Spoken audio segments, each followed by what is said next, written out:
সাধারণ শিক্ষার্থীদের কোটা সংস্কার আন্দোলনে সমর্থন জানিয়েছেন বিভিন্ন শ্রেণী পেশার সাধারণ মানুষ। এর সাথে এবার যুক্ত হয়েছেন জাতীয় ক্রিকেট দলের তারকারা। আর রক্ত না ঝরুক করেছেন সেই আহ্বান, চেয়েছেন এই সমস্যার দ্রুত সমাধান। রাজিবুল ইসলামের রিপোর্টে বিস্তারিত।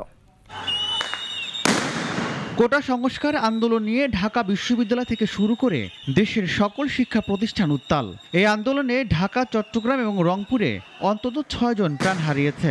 আন্দোলনরত শিক্ষার্থীদের পাশে এবার দাঁড়িয়েছেন জাতীয় ক্রিকেট দলের তারকারা।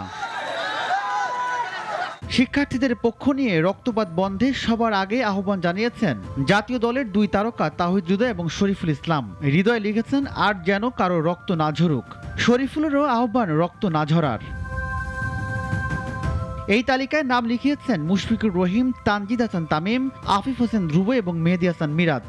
মুশফিক লিখেছেন তিনি আর সহিংসতা দেখতে চান না। তানজিদ তামিম চান এর যৌক্তিক সমাধান। আর আফিফ লেখেন, দেশটা সবার, চলমান সংকট সমাধান হোক দ্রুত। মেহেদী মিরাজ লেখেন, শিক্ষায় যাতে মেরুদণ্ড, তাই এদের এক ফোঁটাও রক্ত না ঝরুক। এই তালিকায় যুক্ত হয়েছেন ক্রিকেট কোচ এবং বিশ্লেষক নাজমুল আবেদিন ফাহিম এবং অ্যাথলেট রোমান সানা।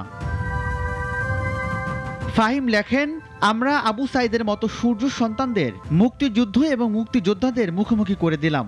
বুঝতে চাইলাম না তাদের মনের কথা, তাদের অভিমানের কথা।